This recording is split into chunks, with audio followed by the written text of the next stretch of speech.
con David Alanís. ¿Qué tal? Hoy es miércoles 3 de septiembre del 2025. Buenos días, buenas tardes, buenas noches, según la hora y el lugar donde nos vea. Como nos vea, desde donde nos vea, estamos transmitiendo para usted, que como siempre le digo, sí nos ayuda a darle clic, a compartir nuestras publicaciones en Facebook y también en YouTube. Nos permite crecer en esta comunidad informativa. Hay mucha información de lo que ha pasado en las últimas horas en el estado y en el país. La gobernadora Margarita González Sarabia informó sobre la reducción de delitos de alto impacto en lo que va del año. Un buen dato para el estado de Morelos, pero en contraste Cuernavaca. En Cuernavaca aumentan el robo con violencia, la extorsión, de eso le estaremos hablando. Y también aumenta la desaparición de personas en la entidad. También, desde luego, abordaremos el tema de esta pequeña que lamentablemente perdió la vida ahí en la Glorieta de la Luna. Habló la presidenta de la Comisión de Derechos Humanos, también habló la titular del Sistema de Protección Integral de Niñas, Niños y Adolescentes. Es un tema que se tiene que analizar a fondo. Sí, lamentablemente hubo una pérdida de vida y eso obligó a muchos a voltear a ver un sector que estaba prácticamente ignorado. Seguimos con el tema de Gerardo Fernández Noroña. Hay más declaraciones, hay más vertientes. De verdad es que quisiéramos darle la vuelta a la página, pero todos los días el mismo Gerardo Fernández Noroña nos da paja para seguir hablando sobre este tema. Y también en movilidad y transportes todo parece indicar que caerán en las garras de los caprichos de los transportistas. Y en asuntos de la política, Morena dice, no es tiempo de hablar de alianzas, sin embargo, se habla de que ya hay algunos acuerdos al interior de los partidos. De eso y más le estaremos hablando en los siguientes minutos. Yo le pido que no se vaya y que nos ayude a compartir este contenido que desde luego tiene como finalidad llevarle la información de forma oportuna, rápida, precisa y concisa. Y ya le decía que la gobernadora Margarita González Sarabia informó durante la 51ª sesión ordinaria del Consejo Nacional de Seguridad Pública, celebrada ayer en Palacio Nacional, que Morelos logró la reducción en 30% de los homicidios dolosos entre enero y agosto del 2025. La gobernadora destacó que este resultado es fruto del trabajo conjunto entre los 3 niveles de gobierno y refrendó su compromiso de consolidar la Estrategia Nacional de Seguridad en coordinación con la Federación. Del mismo modo, planteó una estrategia penitenciaria nacional para atender la presión en los centros de reclusión y garantizar condiciones de seguridad y gobernabilidad. Vamos a escucharla. En el caso de Morelos hemos aumentado con la nueva fiscalía 200% de cateos y muchas más detenciones, pero se nos convierte en un problema en tema de los penales. Entonces también creo que sería importante establecer una estrategia nacional de los penales para poder tener condiciones en donde podamos separar los delitos del fuero común de los delitos graves o de los delincuentes que tienen delitos graves, para poder es un foco rojo que se puede ir conformando precisamente porque han aumentado el número de detenciones a nivel nacional. Esto fue allá en Palacio Nacional, cifras por supuesto que nos ayudan a darnos cuenta de que la estrategia está funcionando, de que hay una estrategia, pero donde no está funcionando es en Cuernavaca, en esta ciudad capital. Ayer se llevó a cabo la sesión del Consejo de Seguridad, en donde mientras el titular de la CEPRAC mostró cifras alegres, incluso el presidente municipal, sus regidores y parte del consejo se sintieron contentos por las cifras que les dio el secretario o el titular de la CEPRAC sobre supuestos avances en materia de seguridad. El titular del Secretariado Ejecutivo del Consejo Municipal de Seguridad Pública de Cuernavaca, Joan Cristian Carmona Barón, puso el dedo en la llaga y manifestó su preocupación por la alza en la incidencia delictiva en esta ciudad capital. Los delitos más frecuentes, extorsión y violencia. Y por supuesto también dijo que si Vistahermosa, que es una zona residencial, un lugar más o menos seguro, presenta cifras alarmantes, no sabe qué preguntarse acerca del resto de las colonias o de las comunidades en Vistahermosa, pero vamos a escucharlo. Ahí encontramos a las colonias de siempre, como bien decían, ahora se unió la del empleado que no había repuntado, está la del empleado, está la Lagunilla, está Universo, está Vistahermosa, ¿no? Que si te das cuenta pues preocupa, porque ¿qué quiere decir? si un lugar como Vistahermosa, que es relativamente seguro, no logramos sacarlo de la tabla de las colonias con mayor incidencia, pues entonces tenemos que revisar qué estamos haciendo. Pues sí, mal y de malas Cuernavaca. Se habla de que se reunieron hace unos días el secretario de Turismo, que se la pasa haciendo turismo en la misma ciudad, que se reunió con autoridades de Estados Unidos para tejer lazos, que se reúnen con tal o cual personalidad para generar inversiones. Lo cierto es que no hay condiciones en Cuernavaca para invertir.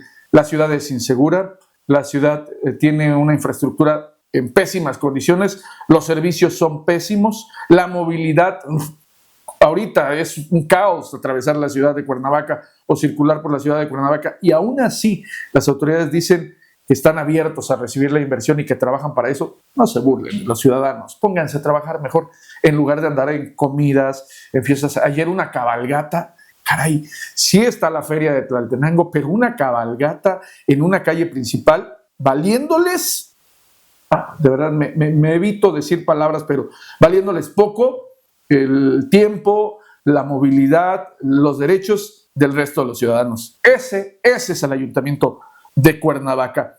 Dejamos este tema, pero seguimos con seguridad. En más temas que tienen que ver con esta seguridad en el Estado, el titular de la Comisión de Búsqueda de Personas del Estado de Morelos, Óscar Alfredo Valdepeña Mendoza, informó que se han registrado un incremento del 20% en los casos de desaparición de jóvenes y adolescentes en la entidad, en contraste con años anteriores.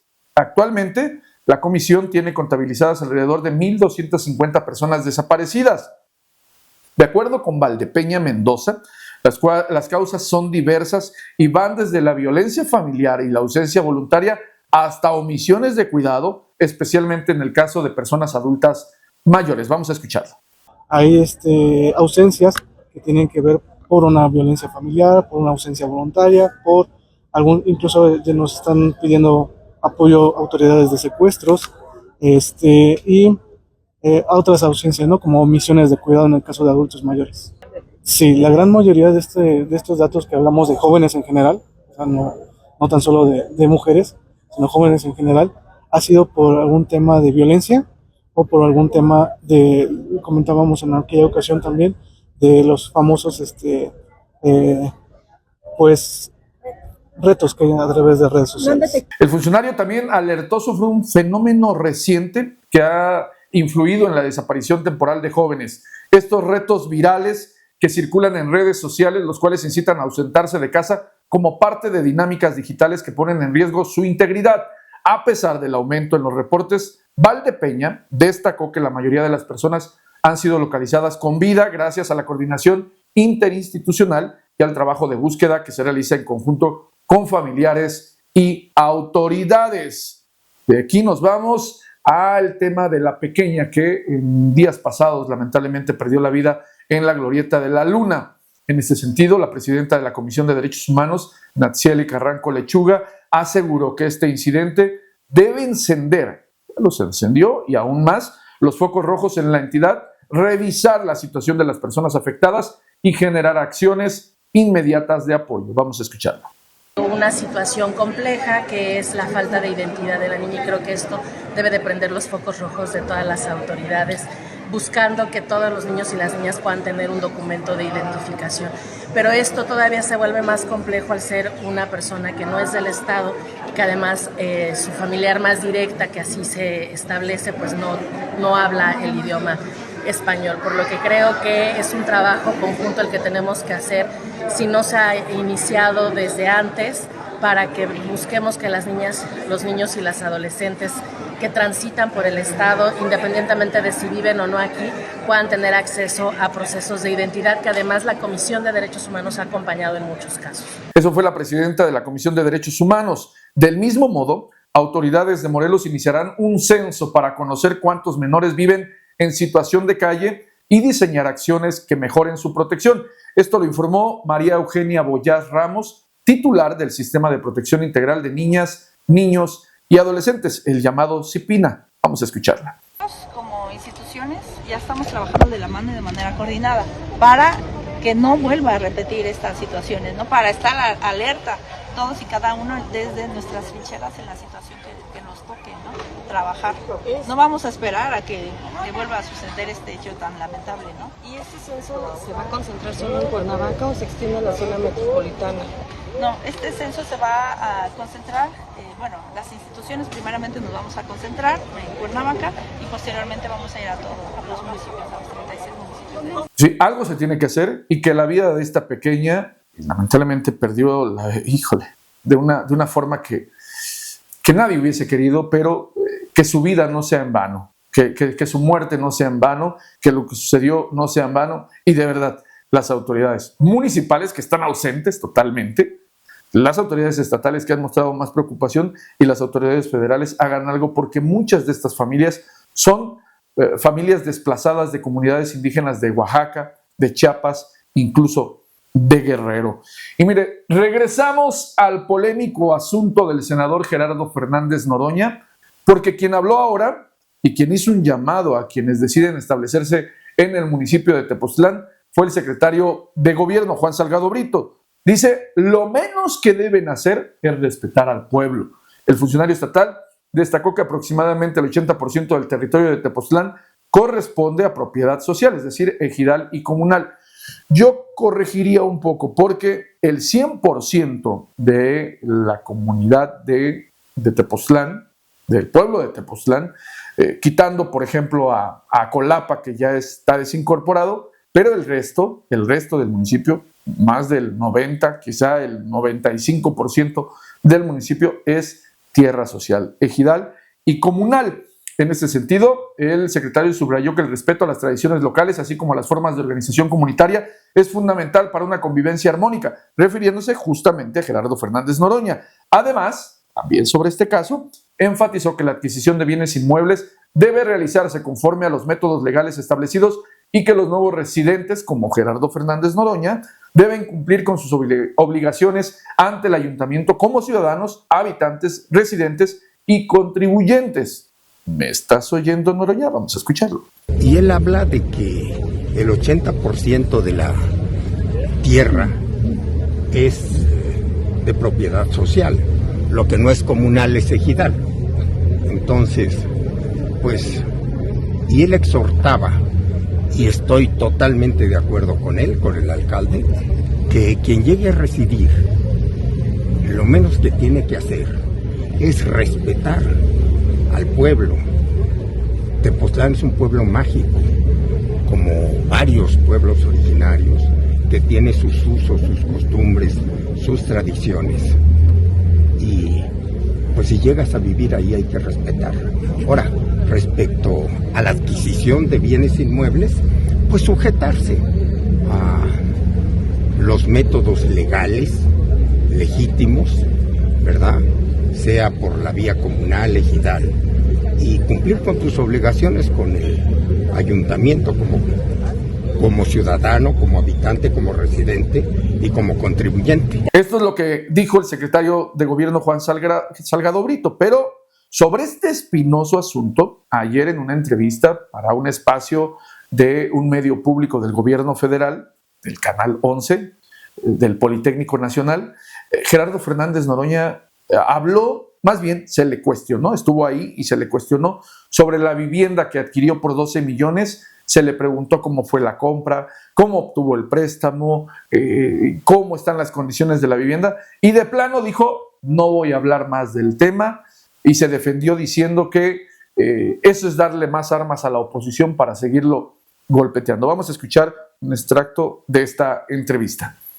¿Cuánto dio de enganche? ¿Cuánto diste de enganche, Gerardo? ¿Y con qué banco otorgó el crédito hipotecario? No quiero comentar esos detalles y voy a decir la razón de por qué no quiero comentarlos. Mientras más elementos les doy, más están en el golpeteo y en la descalificación. Fueron un puñado de comuneros, una docena, a protestar que era tierra comunal. Tiene escrituras la casa.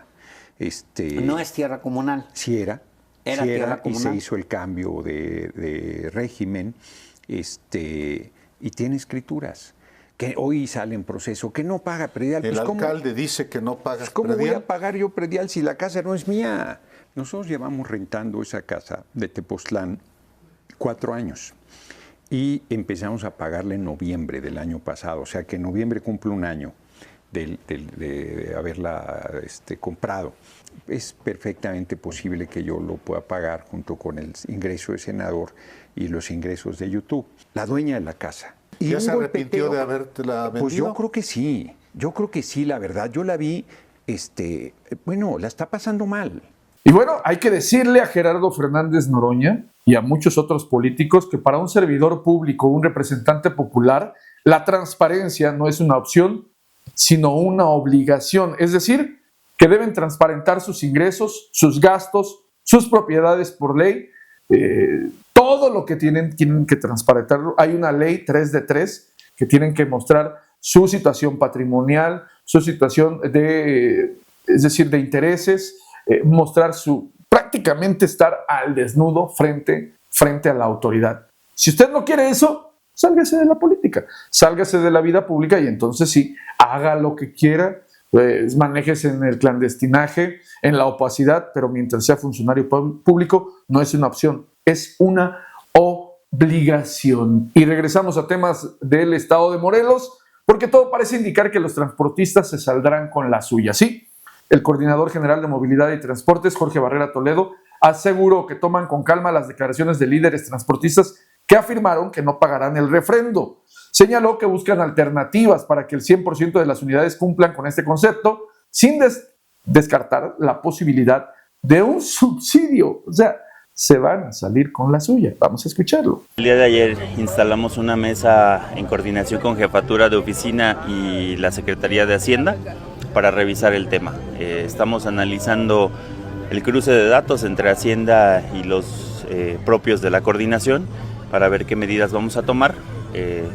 Hemos evaluado que, como lo hemos dicho, las medidas que hemos tomado han surtido algún efecto. Hemos tenido la superación de algunos históricos que comprenden a cada uno de estos rubros o conceptos en los pagos a los que están obligados tanto en servicio privado y particular como en público. Entonces es un dato preliminar del 85-90%, es decir, hay un buen cumplimiento. Aquí el tema es revisar cómo incorporamos ese 100% y que sería incluso un tema histórico de poder lograr un cumplimiento al 100% en el transporte público. Y mira, en otro tema, en asuntos de menos relevancia, lo que tiene que ver con los partidos políticos, luego de que la dirigencia del PRD en Morelos aseguró que en la siguiente elección solo harán alianzas con partidos de izquierda, la presidenta de Morena en la entidad, Mirza Suárez Maldonado, señaló que aún es aventurado fijar posturas sobre posibles alianzas, ya que se debe respetar el proceso que marca el Comité Nacional. Una vez definidas las directrices, se dará a conocer el posicionamiento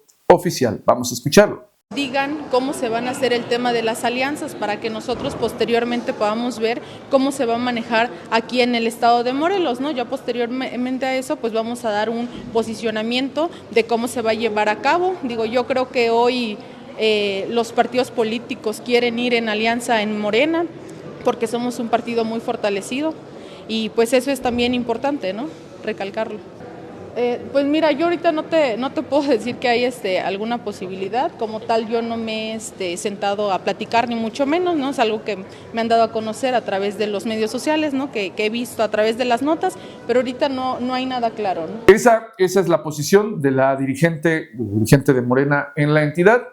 Por ahora dicen, hasta que nos marquen las directrices desde el nacional, por ahora no podemos hablar de alianzas. Y antes de irnos, déjeme informarle que el gobierno del estado de Morelos presentará su paquete económico para el ejercicio fiscal 2026 en el mes de noviembre. Fue lo que dio a conocer Héctor Javier García Chávez, titular de la jefatura de la oficina de la gubernatura del estado. El funcionario estatal informó que el Congreso local prevé aprobar este jueves una reforma que permitirá ampliar el plazo para la entrega de la propuesta presupuestal del Ejecutivo con el objetivo de fortalecer su análisis y construcción.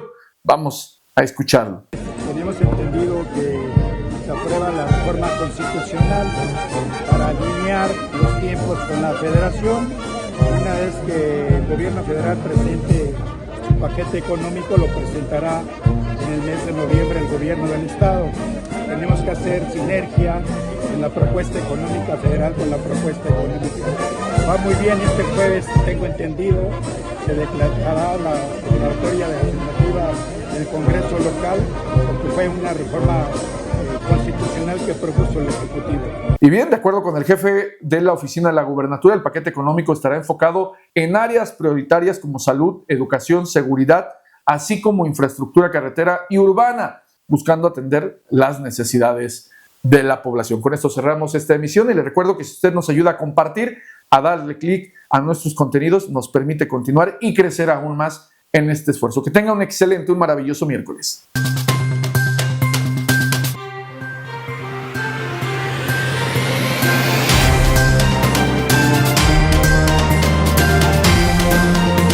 Noticias con David Alanís.